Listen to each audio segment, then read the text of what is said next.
We are Lebanese, and we live abroad. A couple of years ago, we visited Lebanon for vacation. We went to a friend's house, which is located on top of the edge of a valley in the southern part of Lebanon. The valley is completely dark at night, and we were all sitting on the balcony, enjoying the nice breeze and good company. We were talking, and I remarked how creepy the valley is at night. Turns out, our friend has a story, and the valley has secrets.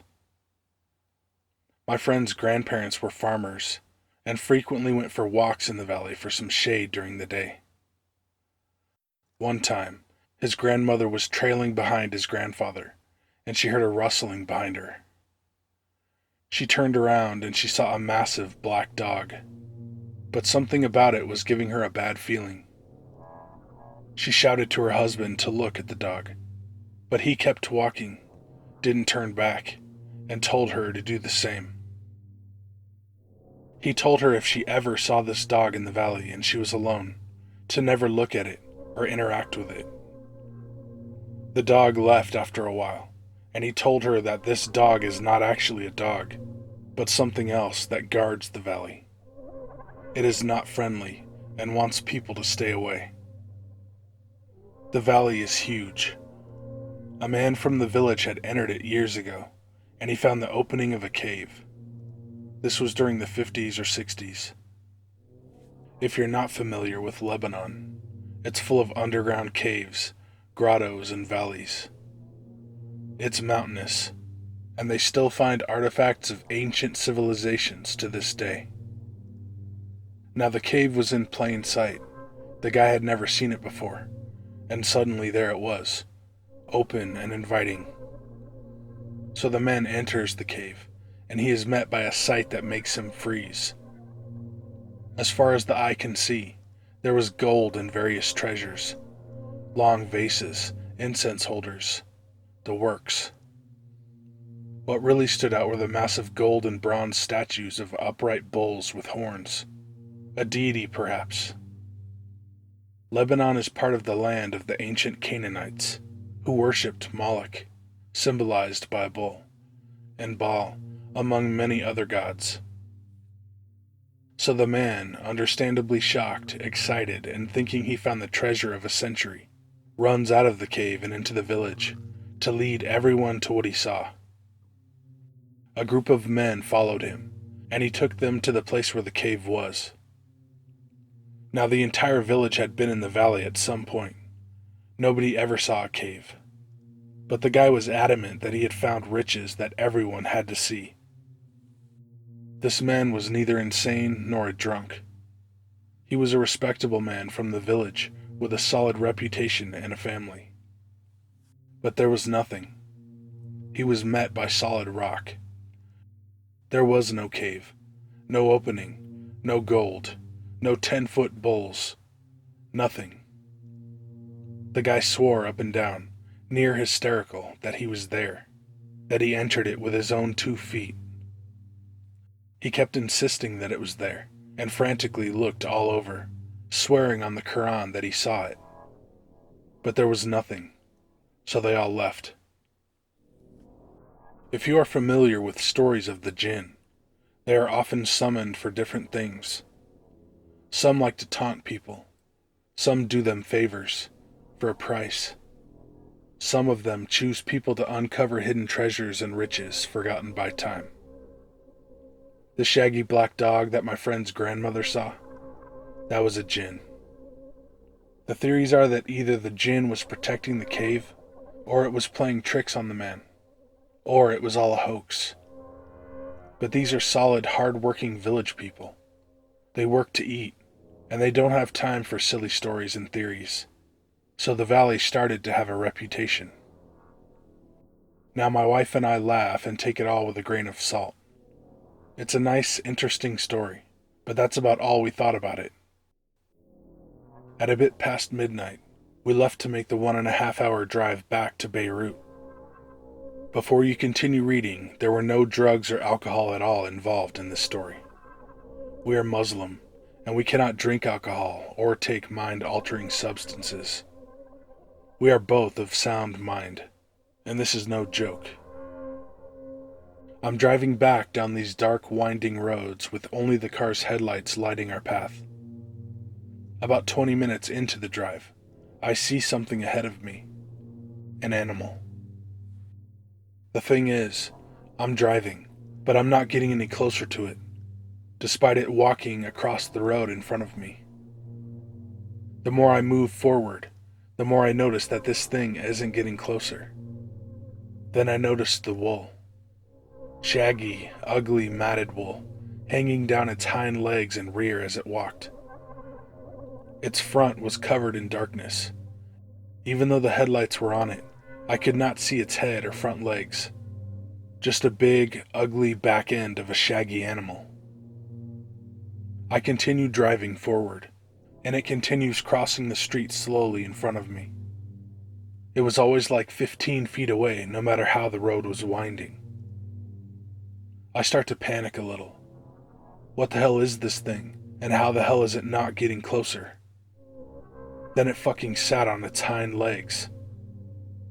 I kept driving, scared at this point, and it was still 15 feet away. I couldn't catch up to it. I couldn't believe what I was seeing. I thought I was going insane. I tried not to scare my wife, but I was petrified. Then it stood on its hind legs, and I swear to God, it morphed into a human-like figure. And then it disappeared. Nothing but blackness was in front of us. I swear it to God. My wife was like, "Did you see that?" And I realized that both of us had been looking at it in pure shock and trying not to freak the other person out. I hadn't said anything the whole time, and neither had she. I asked her to describe what she saw, and she repeated what I saw second by second. I'm a grown-ass man, but I was scared in a raw, primal way that I had never felt before. We both felt a deep sense of dread, and tried not to look behind us until we were on the highway.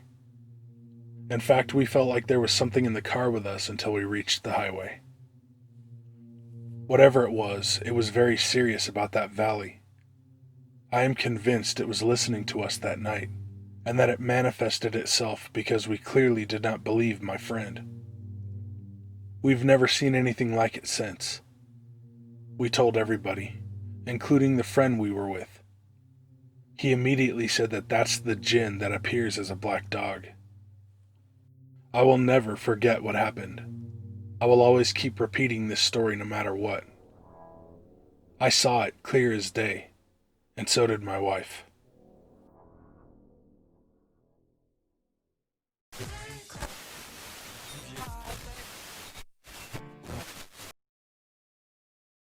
Around 8 years ago, some friends and I used to spend our weekends spelunking and exploring abandoned places at night. We didn't vandalize or anything. We would just go to take cool pictures and spook each other out. There's an old abandoned rock quarry in our county that lots of teenagers go to and throw parties and get drunk. I hadn't ever been down there before, but my friends had. There's a huge hill that you have to park your vehicle on and cross a gate and walk down the hill to reach the quarry. There's a huge pile of rocks in the middle of the land outside of the actual quarry cave.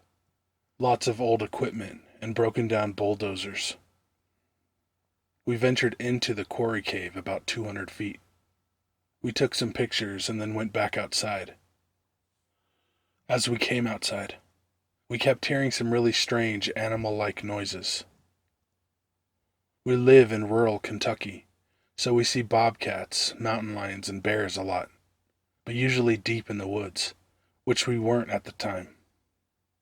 In fact, if we were deep in the woods, one of us would probably have a machete for tearing down weeds, and just for safety in general. Anyway, we're standing outside of the quarry cave, and we're hearing this weird growling. Not like a bear or a dog. Not like anything we have ever heard before.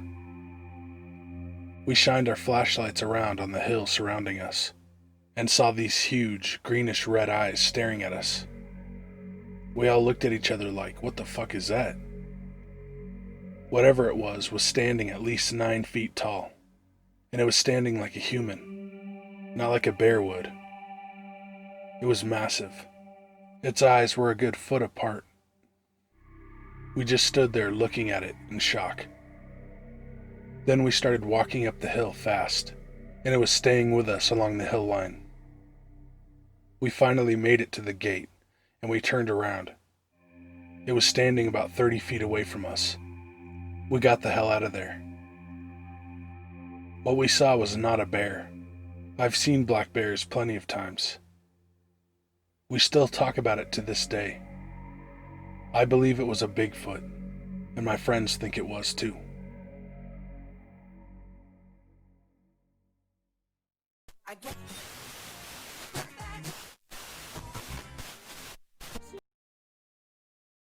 So this story didn't happen to me, but I heard it many times when I was growing up. My grandparents owned 80 acres about 20 miles east of Snowflake, Arizona. They had moved there in the early 80s, after my grandfather had retired from the mine in San Manuel, Arizona. The land was pretty barren. I don't know why they chose to buy it. Red sandstone bluffs and dry washes cut across the landscape, dotted with juniper and cedar trees, and red sand everywhere. I suppose at that time the land was cheap. The closest neighbor was a man named Stoddard. I never got his first name, just Stoddard. He lived about 4 miles from my grandparents at the base of one of the sandstone bluffs. He was an asshole rancher. From what my grandparents said, he thought that he owned everything and was entitled to do whatever he wanted. More than once my grandpa had caught Stoddard cutting my grandfather's barbed wire fence to let his cattle onto my grandpa's land to graze. Now this area is full of ancient Anasazi Pueblo ruins. Most of them have been destroyed by ranchers with backhoes trying to find pots to sell. I'm sure Stoddard was one of them. So the story goes, one day after losing a calf, Stoddard stumbles across a cave sealed by a giant slab of sandstone against one of the sides of the bluff. Curious about it, he used a backhoe to remove the boulder. After going inside, he discovers it's an Anasazi burial cave. I'm sure he was delighted. He starts taking things from the burial cave and selling them. Well, from that moment on, he has some pretty shitty luck. First, he lost about $500,000 in the stock market. Then his cattle all get a disease and die. In financial ruin, he gets another blow. His wife gets diagnosed with an extremely rare disease and dies as well. Then Stoddard gets thrown from his horse and loses his ability to walk. This all happens within a couple of years. He tells everyone he knows that he's cursed from the Anasazi burial cave. They laugh it off. Stoddard puts all the artifacts back that he still has, and seals the cave back up with the boulder. He abandons all his belongings and leaves one night. This is the late 1980s. Fast forward a couple years since Stoddard abandoned his ranch house. The land and house are bought by a man from California. He puts the ranch house up for rent. My aunt is pregnant with her first son and decides to move from San Manuel to Snowflake to be closer to her parents. Stoddard's house is fully furnished. My aunt and her husband move in. He finds a job working nights at the local paper mill. At first it seems like a nice little place. Creepy at night, but not too bad. Then weird shit starts happening. My aunt starts hearing faint chanting and drums at night. She brushes it off. She had a hippie neighbor that lived about a mile away up on the bluff, so she figures it must be them doing hippie stuff. But she can't help feeling like someone or something is always watching her at all times. She starts having nightmares every night, but chalks it up to being alone and hormones. She finally tells my grandpa about it, and he loans her his dog to keep her company at night. She drives the dog out there, and he refuses to get out of the truck. He's growling, and the hair on his back is straight up. She's freaked out by this, but hauls him into the house anyway. The dog just stares at the door and growls. The drums and chanting are louder. The next morning, my aunt finds bare human footprints around the house. So this goes on for about a week. The dog barks and growls all night. My aunt has nightmares whenever she does sleep, and there are fresh footprints in the morning. The chanting and drums keep getting louder. Finally, feeling like she's losing her mind, she asks my grandma to come over and stay the night with her. Grandma is more than happy. After finishing her chores, she heads over, planning to make my aunt a nice meal. This is the late afternoon. My aunt lays down for a nap. She's comfortable now that my grandma is there. My grandma decides to take a little walk at the base of the bluff. Now my grandma is a very religious person. She was very active in the church and devoted her life to Jesus. As she's out on her little walk, she likes to look for pottery shards or arrowheads. A little ways from the house, she gets a very unnerving feeling that something is watching her.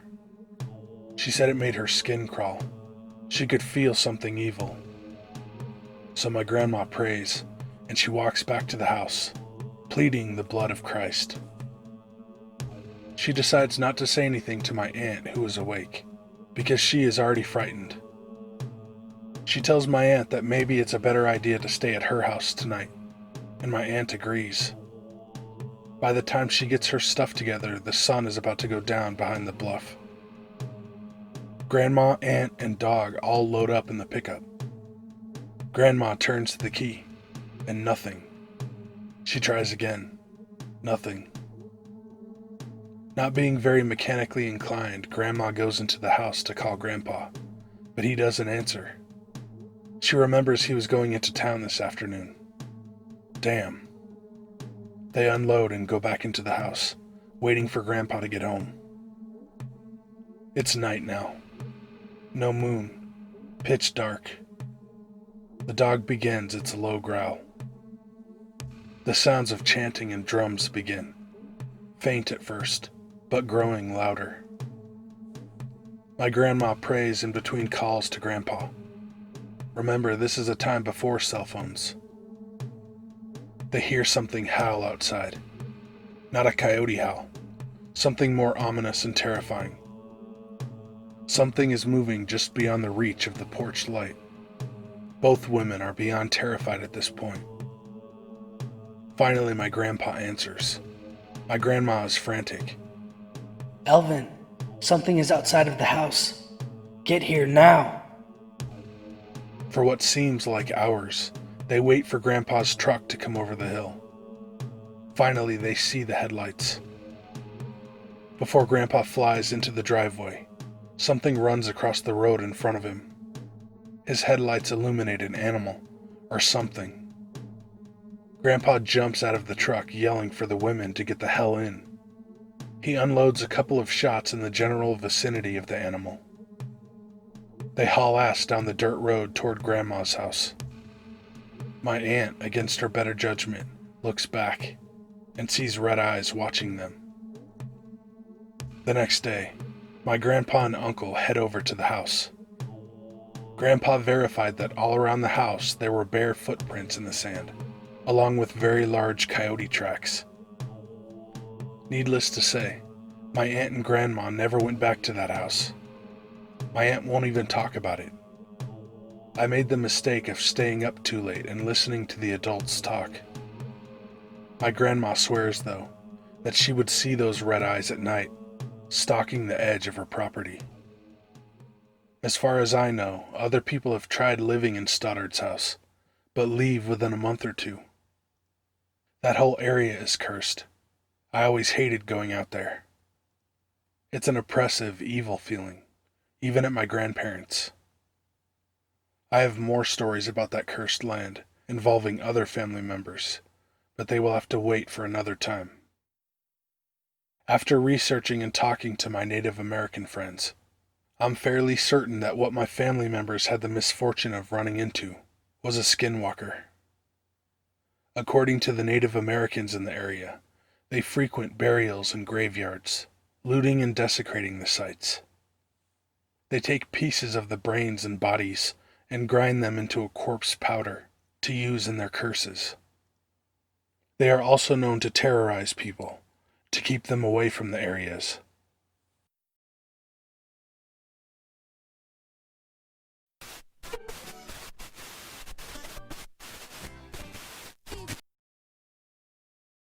I ran into a former coworker at a local store today, and it jogged my memory of an encounter a coworker had in the mine.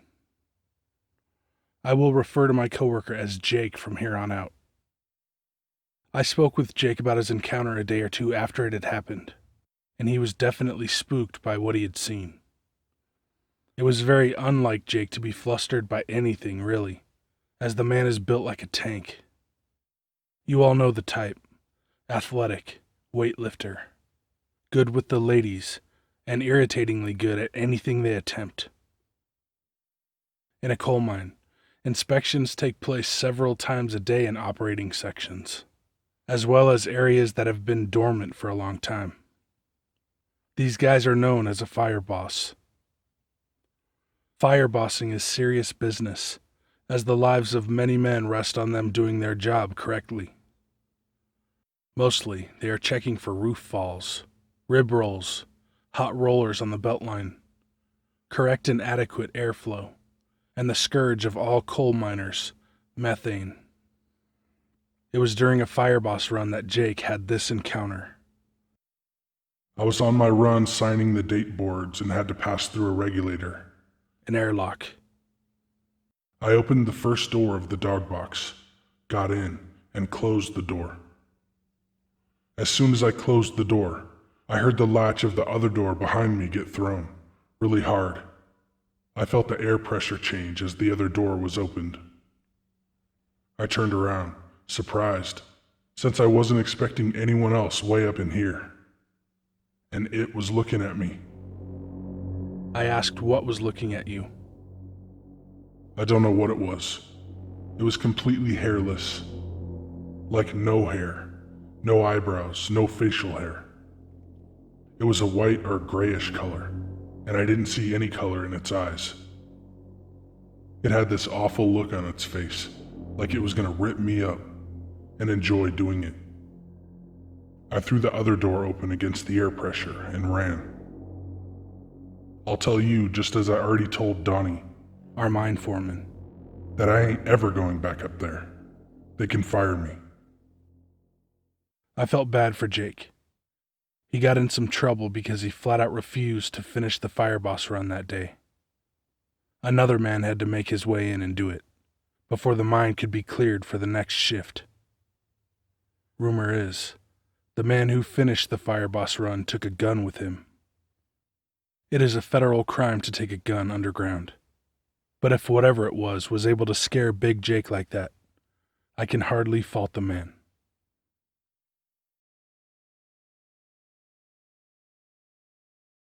Hey guys and ladies, thanks for watching. Links to all my shit are down in the description. Be good to animals, even people. See ya. Scout, Snammock, Barksbus, Herish,